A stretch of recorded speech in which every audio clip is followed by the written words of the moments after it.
Today, we're going to be talking about how do I release these old relationship patterns that keep happening over and over again, that bring me unhappiness, that don't get my needs met, that aren't really good in terms of relationship.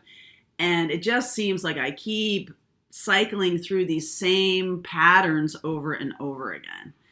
And the thing I want to say to you is that when we talk about twin flame energy, we talk about soulmate energy, from my experience of dealing with hundreds of all y'all and my own experience, it does seem to me that the experience of twin flame, or this concept of twin flame, has attracted people who are very interested in having a high vibration love affair, and something that is beyond anything they've ever experienced, something that is really, really big and beautiful, and a way of loving that they have not been able to achieve in the past.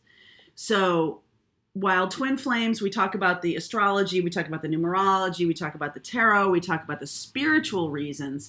One of the biggest spiritual reasons for twin flame is to help you heal patterns that are blocking you from this kind of relationship. They're blocking any kind of really good relationship from transpiring in your life, and you seem to keep going through these same patterns over and over again. So I constantly get this question, and I wanted to do this video about how do I release and heal these unhealthy relationship patterns. And I get this question in two different ways. The first way is, how can I stop other people from hurting me, right? And then the second way is, well, I have some unhealthy patterns. How can I release and heal them, right?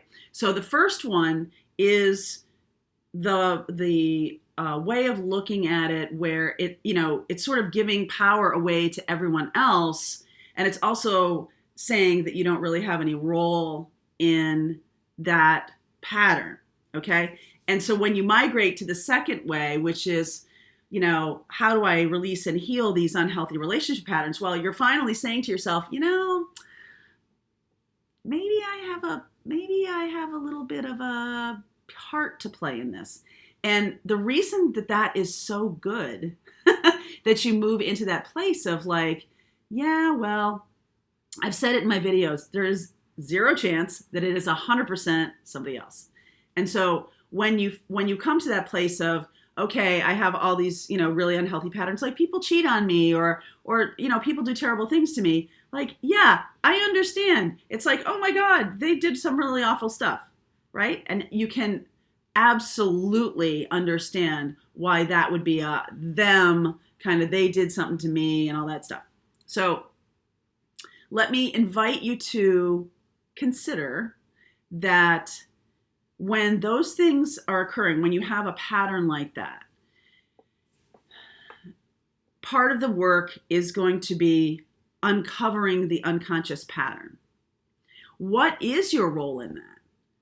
And the way I will share my experience with you, the way I looked at my unconscious patterns, or my hurtful patterns, let's just say, is I took a very close look at a set of relationships that happened between 2007 and now. So 12 years of relationship issues. And I took a really hard look at them, and I wanted to know why it kept happening. Why was this? Why did I keep, and I was willing to say, why do I keep attracting this pattern? So the key to that is to look at, what does this pattern remind you of? Because we talk a lot about, on Soulful Revolution, we talk a lot about familiarity, a lot of love affairs, a lot of these very not high energy, these very super deeply connected relationships. We have such a connection and all of this stuff. I'm not putting that down by any stretch of the imagination. It exists. And do you know why it exists? Do you know why there's this super high, and if it's not meeting your needs, it's just causing pain. It's just causing pain. So why is this here? Why is this here? Generally, if you look at the pattern closer, or if you look at the relationship with more of a scientific eye, you'll be able to see, well, this is what I think love is, or this is what I am used to in love, or this is what I expect love to be. And that may be very subconscious for a lot of people. Like, I would never attract anyone to me who would cheat on me, who would hurt on me. Why would I be doing that? Well, if you look a little bit closer at the pattern, you can see over time, you might have had a number of these experiences, and the common denominator is you. So I invite you to explore a little bit. Who does this pattern remind you? How did you learn this pattern to begin with? And for most of us, it trails back to our two original strongest relationships, mom or dad. And there's a reason that psychology is built on these kinds of relationships and undoing that Gordian knot that has been in place since you were a kid. Because as a child, you have, first of all, you have no choices. You have to do what's going on in front of you. You have to deal with what's in front of you. You can't get in your car and drive away. You can't move away. Right? And that's even one of the patterns. Do you flee relationships? Because now you got money and you got a car or planes and you can get the hell out, right? But you're not processing it. You just keep reliving it. So when you look at your patterns, who does this remind me of? And I will share with you my own experience around my father, who was a very, very powerful CEO. And he, as wonderful a person as he passed away when I was 14. My parents adopted me when I was an infant, but they were in their 50s. They were my age. And he was very absent. He was very much a 50s parent. And that desire for me to relive that experience and have it come out a different way so that I would consistently attract to me partners who were emotionally unavailable, physically unavailable, spiritually unavailable. They were married. They were burned out from other relationships. They were, whatever it was, that pattern just kept resurfacing. And what I've learned from my own experience is take a really deep, objective look at the relationships. Horrific. Why do I attract narcissists to me? Why are you attracting that? Well, because you're an empath, right? What this is not is a blame placing, because blame placing, as opposed to taking responsibility, as opposed to objectively looking at something without emotion. Blame is emotion. Blame is a low vibration emotion that can keep you caught in these relationships. It's them, right? It's not my problem. I don't have a problem with relationships. I just keep attracting this kind of person. And when you can look at that and be like, yeah, I do keep attracting the same kind of person. Why is that? When you can get to that place, that's the second step here. So the first step is looking at your patterns and really deep diving, really, seeing them clearly for what they were. Try to do it through the lens of like, if this was my best friend or if this was my daughter, I know there's emotion attached to that, but there's less. Okay, when it's not you. So looking at those patterns and objectively going down the list of what was it about this person? How did I not get my needs met? Okay, and then really looking closely at that. You can also put some positive things about that. What drew me to them also positively. There's nothing wrong with that. I feel like that's something that is also important in putting together the list of the qualities and attributes you really truly want in another person in your life. So when you look at these people, when you go down the list, I'm like, oh yeah, emotional unavailability, spiritual unavailability. They were married. They were living in another state. Right? There was all these things that attracted me to that person. And for me, one layer deeper than that is, well, that made it safe. Okay? Because they were fundamentally flawed. And I don't mean that in a you're a bad person kind of way. What I mean that is like the relationship had some big obstacles before it even started. Okay? Before it even got a chance to get off the ground. There were some things there that were not only were triggering to me as my past, as my own mountains to climb or my own obstacles to get over. But, relationships are hard enough. You want to start them, with like less energy, or you want to start them behind the eight ball. You want to start them, with something that's really not ready for a relationship. You want to start them with something that is a negative right away. Do you want to start in the hole? Do you want to start in the hole? I don't want to start in the hole. Hello. So that was a big hello. So the next step here is taking responsibility.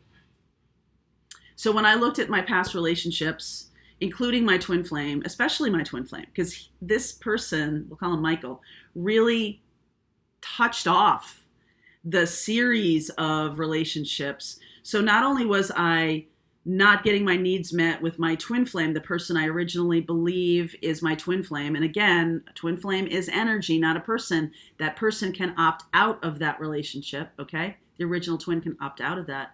But when I noticed that I was attracting a person who was absolutely emotionally unavailable, had addiction problems, had every single thing that I talk about on the channel in terms of a block, in terms of a starting in the hole kind of a thing, that person had it, every single thing.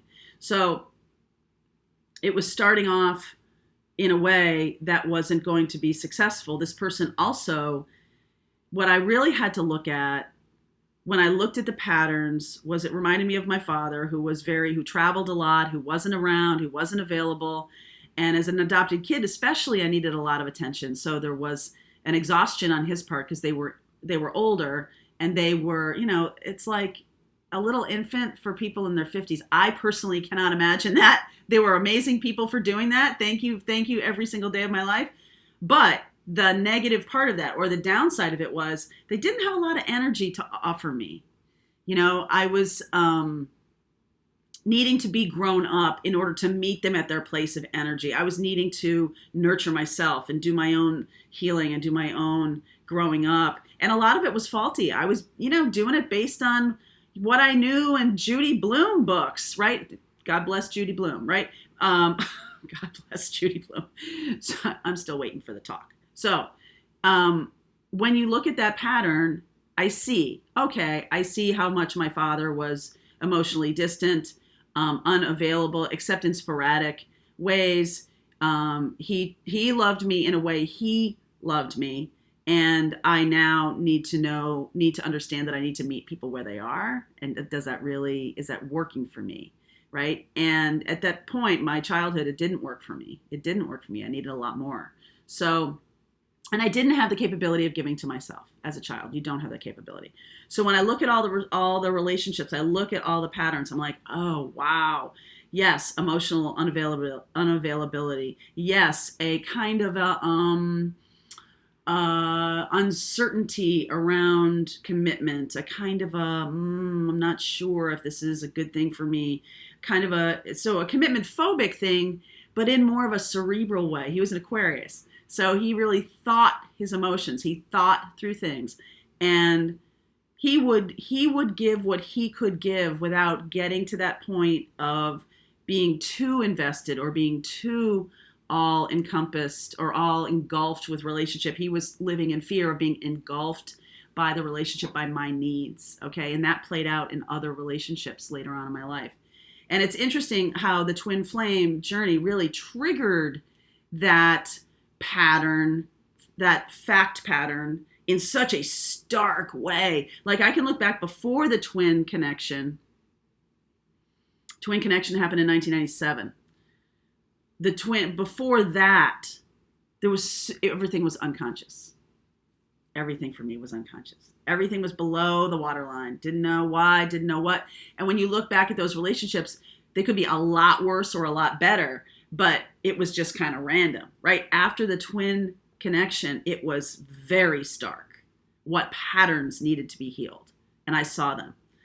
And I only saw them looking back on them now as a sort of a body of work. I'm looking at, 1, 2, 3, 4 people, maybe 5, not really sure, but 4 people, probably 5. Very similar in the things of like, hey, the universe is trying to get me to see this. The universe is trying to get me to see my patterns and heal my patterns. So here is the magic elixir, the magic elixir of how to heal these patterns. I'm going to write that down. The magic elixir of healing these patterns is this. Here's the recipe. Awareness of the pattern, acceptance of responsibility, and forgiveness. That's it. Bring it conscious, see the pattern, accept responsibility, accept your piece of the responsibility, and forgiveness. Okay, now forgiveness, especially if you're attracting all kinds of hateful, evil people to you, taking responsibility is knowing that you have a role to play in pulling those people toward you. They're here to teach you. The twin is really here to teach you. The twin is here to just rip the cover off, pulling off the face of God, right? Pulling off the face of nature and looking into the eyes of God. I think that's what this is. But it's like, when you live in anger or when you live in righteous indignation is a great way of putting it for these people who've been in your life. When you live in that, it feels like it's a false sense of power. Okay, because looking at these relationships as if you had absolutely no role in it is powerless, feels powerless. So being angry means you stay powerful. And I'm here to tell you, it is like an acid in your soul. It is absolutely corroding your capability of ever having a positive relationship or ever having that kind of love that you're looking for. Okay, so righteous indignation, you're creating your own prison cell is what you're doing when you're being angry. You're not saying, hey, I condone what you did. You're not saying any of that stuff. You're not letting them off the hook. Okay, you're not letting them off the hook. And once you kind of wrap your head around that, forgiveness is for you. It's not for them. It's for you. Because part of this twin journey, when everybody says, well, how do I heal this? I'm praying and I'm seeing I've been cheated on and I'm praying for no one else to come along that's going to do that. That's not actually the path to do this. What is the path to do this is to look around at your patterns, bring them conscious, and say, who do I forgive and what do I forgive them for? And one of those people should be you. Okay? Look at your patterns. Who does this remind you of? Mother or father? Sometimes it can remind you of your mother. Sometimes you could have a pattern that you're working out with your mother, too. All right? Doesn't just mean your father. It's not just daddy issues and all that kind of stuff. It could be mommy issues. And it doesn't have to be male, female, right? That's why the twin energy about duality is so interesting, because we're not in that space of it being, oh, well, if I'm a girl, then it's just my father. We're coming together with the idea that we are both, and we are a manifestation of the two energies coming together. So why couldn't it be a same-sex parent? Could be. So when you look at those patterns, the forgiveness process kind of begins with you being like, oh, right, taking responsibility. What are the qualities of the relationship that was familiar? Partners were cold and distant. They had other priorities besides me. I was a low priority for people. They gave me special, really special attention randomly. So it was like the chicken pecking to get the pellet. It would just be random whenever it would work. So I developed a lot of people-pleasing attitudes. I developed a lot of those things. And that was inherently disingenuous of me, because I was a kid. I don't need to sing and dance to get your attention. I'm inherently valuable. And this goes back to the valuable self-worth kind of issues here. That if I have to sing and dance and do a people-pleasing kind of a thing, I'm giving away my power. And that's why it feels like shit to do that. Okay? So also in my pattern, they could be burned out from other pursuits, whether it's other relationships, right? Or it's other things going on in their life, burned out from kids or money or job or whatever they're burned out on, they're giving me nothing, right? They're giving me, they don't have anything to give.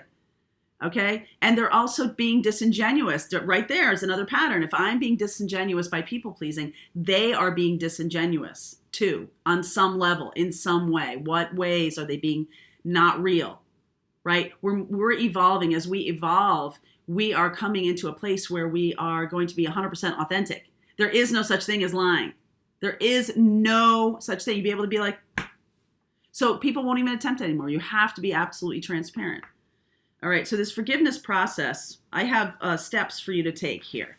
I have 9 steps for you to take that will help you. Those 2 big ones in the beginning are sort of the foundational cornerstones of this. It's becoming conscious, right? It is bringing yourself into consciousness and knowing that you have a role to play in why these relationships keep appearing. So check those boxes off, and then you're ready for healing, okay? Now, the healing process is a very interesting one to me because it is again, it's about bringing up a lot more stuff. So the first step in the healing process now, this is how you can heal, is know exactly how you feel about what happened and be able to articulate it to another person. The reason this is important is, especially if you have a lot of language around blame or language around all their fault and I'm, innocent as a newborn kitten, right? That person should be able to be like, yeah, well, don't you think you played a little bit of a role in this? They should be able to reflect back to you what's missing in those statements. So if you can say to them, well, I dated this person in high school and he was a lovely, lovely young man who was really in love with me. And what I did was I cheated on him and I would be out of fear. I made that decision out of fear and not out of power, not out of love at all, because I was afraid at that moment that that person would run away from me. So I had to get rid of them. Right? Some of these patterns are about flushing relationships that are good ones, potentially good ones, out of fear, right? Out of fear that you're going to live through the same kind of pain that you did with your original wound, You're like, all costs, no, I can't do it. So that is what fuels a lot of these patterns, and it fuels a lot of fear or guilt. Those are the 2 things, fear or guilt, right? It fuels a lot of these unconscious decisions. When you bring things conscious, you can be powerful. You can make choices consciously. That's very, very powerful. So know exactly how you feel about what happened. Don't sugarcoat it for yourself. What was the emotion you felt? Okay, and dig deeper into that. And when you go to push that, you're pushing on a bruise, right? It feels really, but people live in those cycles for a long time. People stay in those cycles for a long time. So when you feel that, now that you're conscious of the pattern and there may be your part in it, like I just said to you, how was my role in it? And then how do you feel about that? This step might be a big step here because you're going to have to say to someone else, this is what happened. This is how I felt about it. This is how I reflected on my own behavior. Be able to articulate it. That's going to take some practice. Okay? If you find yourself still in the place of like, well, he cheated on me and he's just an awful person, you're not there. You're not there. If you can say, okay, well, this is how the relationship broke down. This happened and this happened and this happened. I see my own actions or my own behaviors. I see this person's actions and behaviors, and ultimately it resulted in a breakup or it resulted in a breakdown of the relationship. Okay, that's where you want to go. Sound something like that, right? Sound something like that. So that's number 1. Know exactly how you feel about what happened and be able to articulate it. 2, make a commitment to learn from this experience and resolve to do better next time. State your name, right? Resolve to do better the next time. This is forgiveness for self. This is like, I mean, the high school relationship that I had that blew apart mostly because of my own doing. Mostly, not all, but mostly. I still, I still am in that place of, I want to do better. I want to do better. I want to do better. And I have failed a lot of times. So every time, it's like you're consciously going in with this step, make a commitment to learn from the experience and do better next time. You're consciously going into your next relationship with a powerful position of I have flaws, I have issues from the past that I am working on, that I'm dealing with. I resolve to do better this time. I'm not just going to go into it unconsciously to run away from something and then repeat the same patterns. That is irresponsible to that person and to you, because you are saying, well, I'm still like a ball with spikes on it, but I need love. So, right?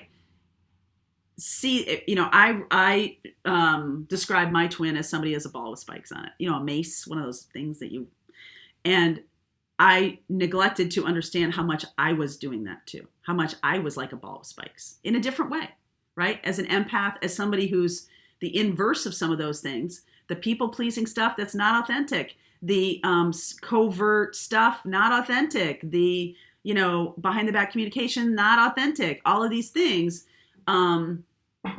whatever your patterns are, okay? Make a commitment to learn from the experience and do better next time. That's the only platform on which you can build a new relationship with somebody else. You can't get there unless you have gone through some of this stuff, unless you have literally moved to a place of forgiveness in yourself and of the other people in the past.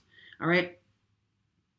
The third step here is to let go of surface power, to let go of perceived power by holding on to the grievance. Let go of that.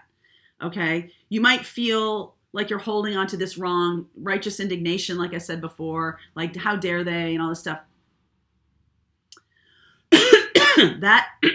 That is possibly the one thing that is holding you back from healing more than anything else.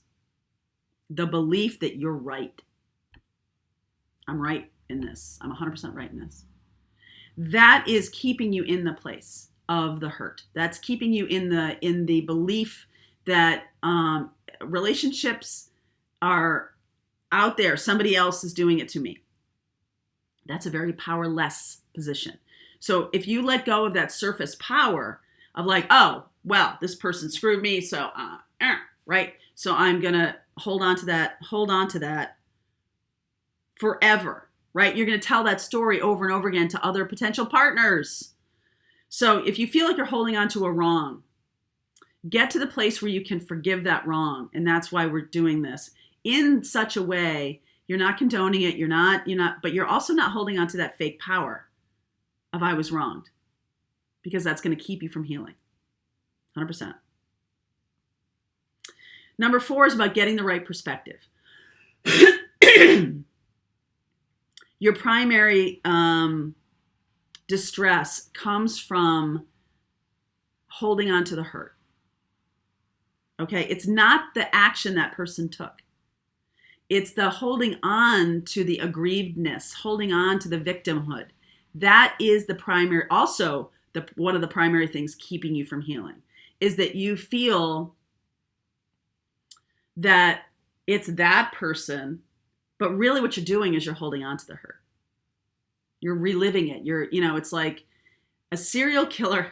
Okay, that's kind of a leap, but a serial killer goes back to the scene of the crime to relive the crime, okay? Because that's where they gain their pleasure from it. I know that sounds really, it is, right? In a certain way, in a very small way, you're kind of doing the same thing by holding on to the aggrievedness, by holding on to the feelings of being hurt or cheated on or something like that. The primary pain you're feeling is holding on to those things. It's not about the original act, okay? That original act sort of has dissipated for you. It's about holding on to the feeling of how you felt when that happened, okay?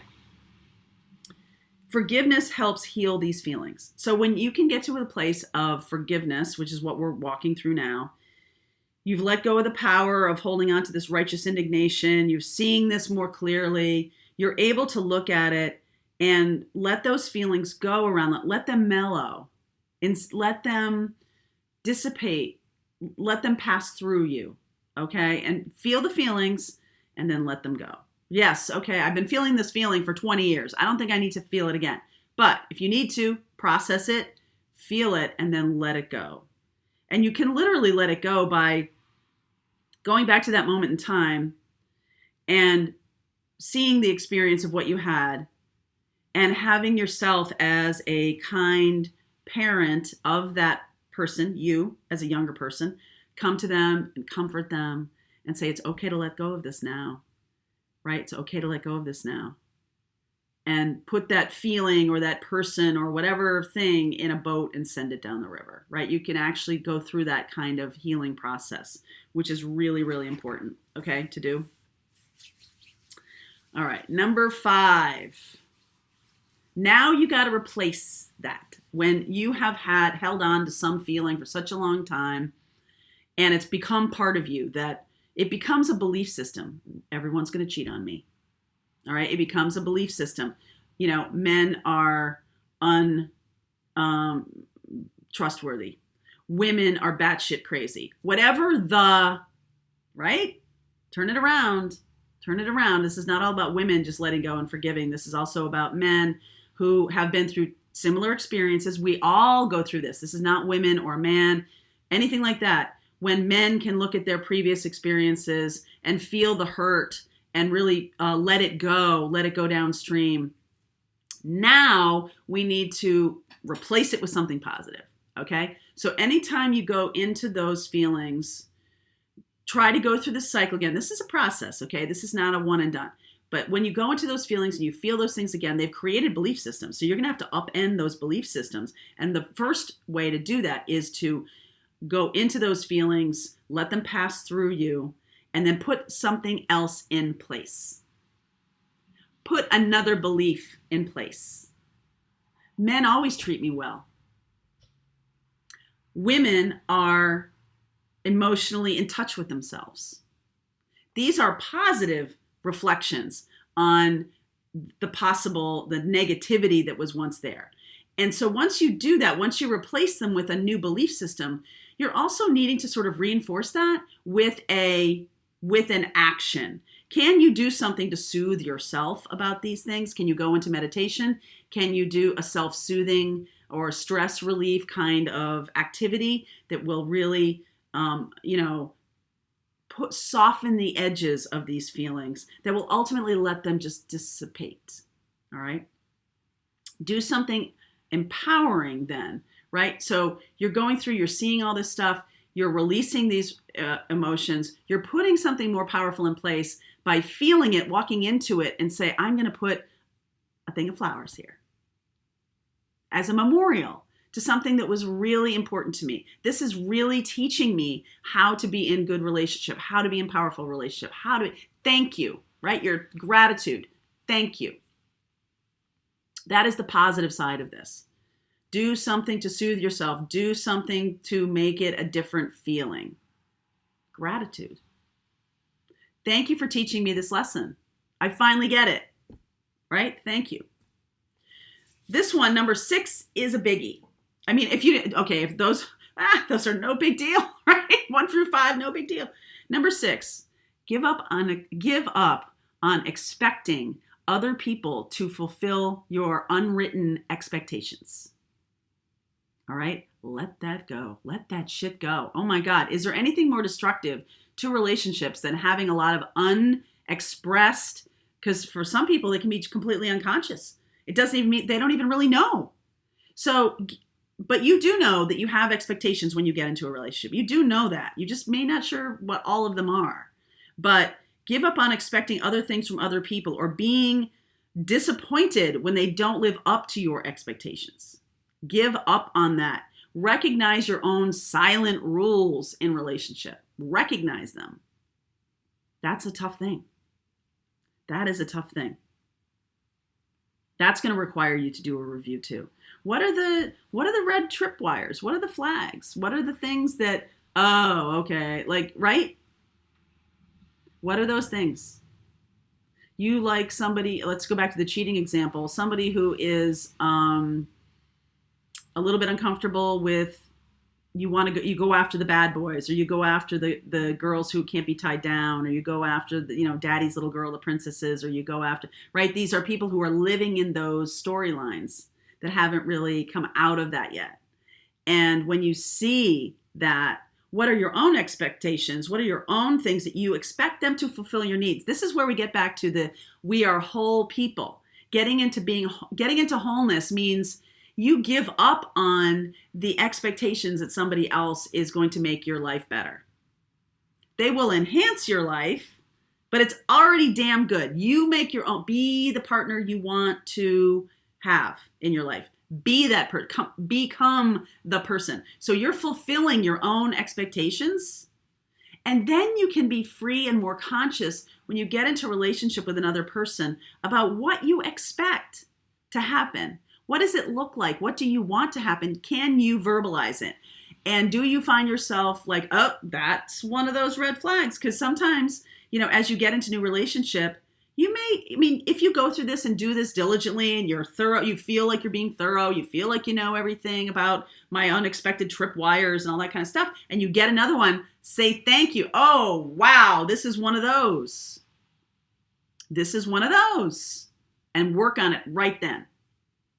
You can do this with parents, with bosses, with friends, with, whoever you have fairly intimate relationships with, meaning long running, or somebody who is in your circle. Why is that triggering you? Okay. So resolve to see the red flags of your own red flags, the things that you let people trip on and be like, oh, well, you're not a good partner for me. Right? You let people do this. You bring in people who are, and I'm not saying you, I'm saying like we bring in people who are absolutely, perfectly suited for running over those tripwires. And then we go, oh, this person's not suitable, right? Breakfast Club, Judd Nelson with Princess, right? And they're talking about this. They're talking about her folks, her father, and all this stuff. And she likes to piss them off or something like that. And Judd Nelson's like, wouldn't I be outstanding in that capacity? Right? And so she's recognizing some of the things she does in her relationships. He happens to be matching that. All right? They match. I'm not sure I don't think that's a really healthy thing. It's just an example of what I'm saying to you. That is the said out loud version of the tripwires. She subconsciously or unconsciously, let's say, wants to piss off other people. So she dates people who her parents would find absolutely unacceptable. And the rebel in her, so there's a people pleaser rebel kind of dance here going on. The people pleasers can be rebels too. They can do things that are going to rebel against that because they don't want to rebel themselves. They want other people to rebel against it. So you can see that's a pattern that is unconscious to her. He brings it to light. He actually uses that to get in with her. I don't know how that relationship goes, but you see that he is accepting that challenge. And for a lot of people, they wouldn't have that conversation out loud. That would be something that they just expect. I'm going to date this rebel guy because he's going to piss my mother off, and that's awesome. Okay? So know about these silent rules. Number 7, as you review how you've tried to get your needs met with other people, consciously come up with a way of meeting your own needs. Okay? Financial, spiritual, physical, whatever needs you have, try to be scuba. Self-contained underwater breathing apparatus. You are perfectly fine with them, with another person or without them. Perfectly whole, fine. Nobody's perfect. We're all a work in progress. You're not going to make this perfect thing. Don't let your perfectionism get in the way here. But the main needs you have, try to get them met yourself. So if you have a need for closeness, intimacy, whatever, your close friends can be part of that, right? By, you revealing yourself to them and then revealing. That's why girlfriends are really so important, because we do meet each other's intimacy needs in a lot of ways. We really do. And that's an important piece. Okay? That's definitely an important piece. So consciously come up with a new way. Now, if you have seen how you've been getting your needs met in the past, and some of them are healthy, but some of them are unhealthy, how can you then have healthier ways of meeting your needs? That's a challenge. Okay, well, how would I do that, right? Become the person that you want. I always go to men. I choose men who are financially successful, but emotionally distant. Okay, well, first of all, fix your financial need. If you're going to them for financial need, and then you're never getting your emotional needs met, fix your financial needs. So that's not really a thing. And then look to the emotional needs. What emotional needs do you have? Yes, you have a need for intimacy. Yes, no man is an island. We have a need for other people, okay? You can't be 100% scuba. You can't.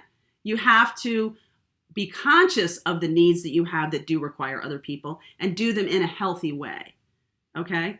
And if you consciously come up with new ways of meeting your needs, then you are going to be so much healthier as you get to that partner, as you get to that new person. Number 8, focus on a life well lived. Do the stuff you want. Don't be waiting for a partner to go to Ireland, or don't be waiting to, go to the World Series, or do whatever you want to do. You can do it. You can have whatever you want in your life.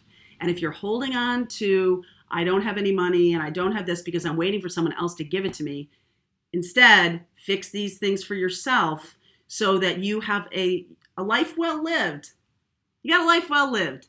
And when the new person shows up in your life, you can immediately see what kind of things still need healing. Like you automatically give away your power. You automatically just drop your work, or you just drop your friends or whatever. You automatically do all that stuff. So the next time that happens, when the new person comes in, you see it. You're like, aha, I see it. I'm not going to drop my friends. I'm going to continue to go work out. I'm going to continue to do I'm going to continue to do all the self-loving things that I was doing when I was single. I'm going to continue to do all those things. And that person has their own life. That person has their own stuff. So this becomes 2 whole people living life. And then you talk about what your expectations are, experiences, what do you want here? You're coming from a very healthy platform at that point, okay? Number 9, the final piece of this is change your story. If you tell everybody you're a starving artist, guess what? You're going to be a starving artist. You might be an artist, and that's great, but the starving part might not be great. So now, once you go through this process, you can use this process with work, with your career, with friends, with whatever you have trouble with. You can use this as a way of looking at my past jobs. What have I been doing? Why am I keep getting fired? Right? Maybe I'm not going toward my North Node, but I can only go toward what I'm here to do by going through this process. And then I change my story. I change my story about myself. I am lovable. I am available for love. I am open to commitment. I am self-reflective. I am not a victim. All right. Moving out of this victimhood thing into empowerment. How can you have empowerment here in your own story? What can you tell yourself about what has happened in your life over the course of your life? What can you tell yourself differently? How can you talk about that differently? And this goes back to the first one. When you know exactly how you feel about what happened and be able to articulate it, it's going to sound super different after you go through this process. It's going to sound super different. Okay? Amend your story to include the heroic change you have made in your life, to include the self-reflective without blame. No self-blame here. Okay? The duality of I blame you. Well, if I forgive, that means I blame me. No, that is not it. There's a center point here, which is conscious awareness of what's going on, seeing your own part in it, forgiving yourself, and then forgiving that other person. And the last thing I'm going to leave you with is everyone, if you shift your own idea, everybody you deal with, okay, shift your own idea or frame of reference to everybody is here trying to heal themselves, trying to have their best life. Everyone is doing that, whether they are conscious of it or not, or whether they are consciously working on themselves or actively unconscious and acting out of fear and guilt and other things. Ultimately, at the end of the day, you're awake, and part of waking up is seeing that everybody is trying to do their best based on what they are conscious about and based on what they want in their life. Everybody is trying to do their best. And so sometimes it's really shitty because they're not conscious of any of this stuff. Sometimes it can really hurt people because they're just not conscious. They're not wanting to do conscious. So forgiveness is a power, is powerful. It is a power, is a way of taking back your power. It's about personal power. And personal power, like in I forget what the name of it is, but it's Eastern self-defense. If you have mastered yourself, you don't have to throw a punch. You don't have to lash out. You have to do anything. All right. The energy, the authenticity of being at peace, the energy of being powerful comes across. That's higher vibration. And that is how you're going to stop attracting some of these things into your life. By moving through these steps, this is how you elevate into something that is more higher vibration. Okay. So, wow, that was kind of a big thing. I wanted to share that with you. I feel like that is active steps you can take to finding your best relationship, moving out of a pattern of unhealthy relationships. And this is the main function of the twin flame as it relates to love and sex and relationship. So I hope you've enjoyed this video. Please leave your questions for me below if you want me to answer them on this new channel, Souls on Fire. What do I need to know? What can I do? How can I move through some of the things that have stopped me? Let me know in the comments. And please like, share this video, and subscribe to the channel. I never say that, so I'm going to say that now. So much love. Much love to you.